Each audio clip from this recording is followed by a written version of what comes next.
This weekend, we'll see a lot more Idaho State Police troopers out on the road because they want to crack down on intoxicated drivers. The idea is if people see more police presence, they might be reminded to not get behind the wheel if they've been drinking. Tristan Lewis shows us such choices could have tragic consequences even long after the crash. Tristan?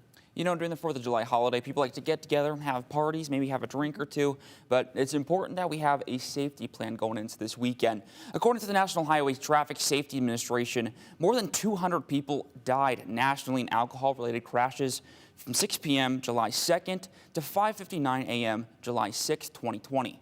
Groups are asking people to plan ahead and celebrate the holiday safely, or there could be dangerous consequences. It was such a rare smile.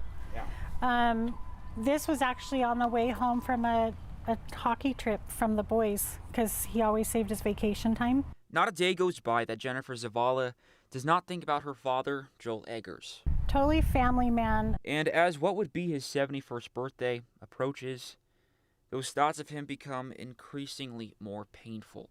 No, it doesn't get easier. You just get through it. While on a walk April 8, 2016, Eggers was hit and killed by a driver high on meth.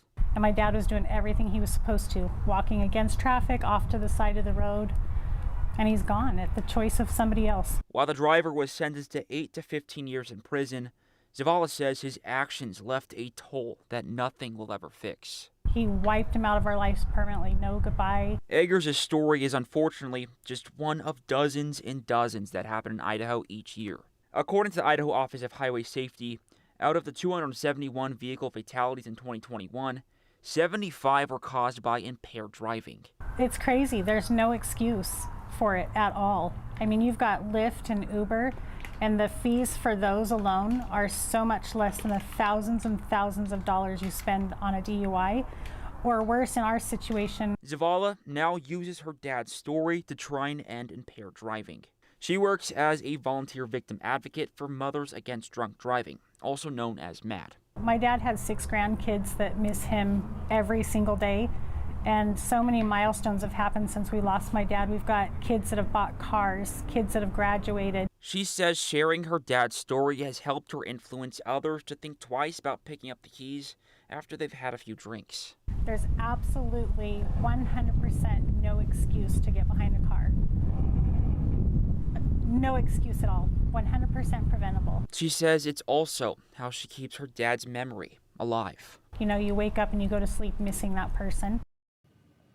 It's also important to note it's not just getting behind the wheel of a car a tragedy could happen. If someone is impaired, it could also be very dangerous for people that have had too much to drink or that are impaired that are driving a boat.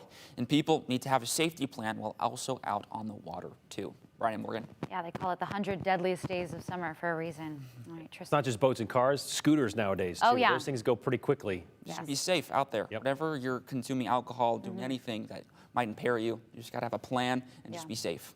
All right, Tristan, thank you.